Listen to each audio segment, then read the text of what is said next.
US firms could soon be helping build nuclear power plants in Vietnam thanks to a new nuclear energy cooperation agreement signed in Hanoi. Vietnam's booming economy has led to an urgent demand for power. That is expected to grow by 16% every year till 2015, which means that Vietnam is struggling to keep pace.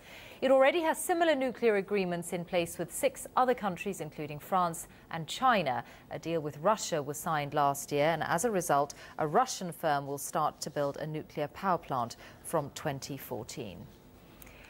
Well, with me now is the BBC's Bill Hayton, formerly our correspondent in Hanoi and the author of a book on Vietnam called Vietnam Rising Dragon, which is published today. Bill, I think many people will sort of look at all these agreements being signed and thinks it's almost a race to build a nuclear power plant in Vietnam. There is literally a race going on. You've got Russia there, the Chinese, the French and the Americans now, all very keen to kind of cash in on this new wave of nuclear power.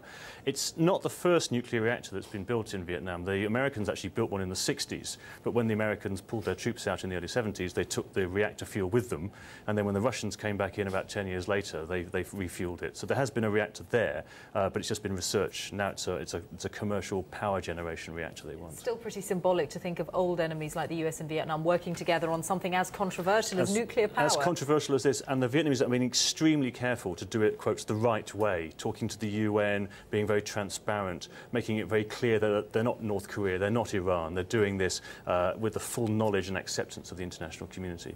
And of course, you know, the good relations with the US has paid very well for them. They've got loads of US investors, you know, Intel are building massive factories and others.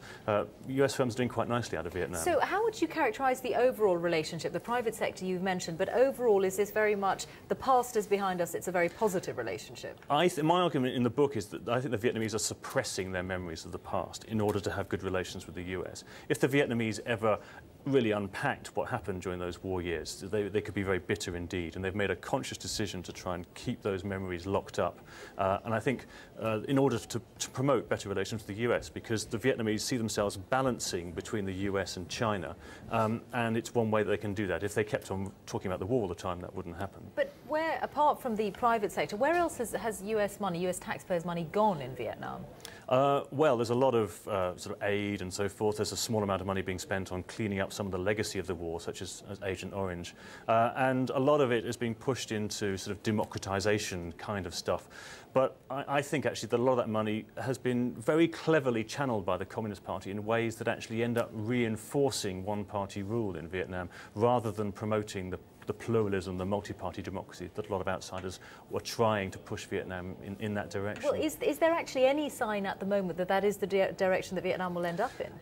I think that Vietnam's Communist Party are very set in their ways about maintaining one-party control. You can have more flexible rule, you can have better governance, you can have more efficiency, you can have greater tolerance of different points of view within the political party, but the question of having other political parties is a complete non-starter. But they have been very successful in lifting people out of poverty and raising the standard of living. They have, and you know, countries like China, for example, have done the same thing, and they would argue that this one-party model is the reason for that. Is that the Chinese model? Is that what the Vietnamese Communist Party has in its mind? They always have an eye to China, but don't forget it's only 30 years ago since China and Vietnam fought a major border war. So this historical distrust, you know, goes back a very long way.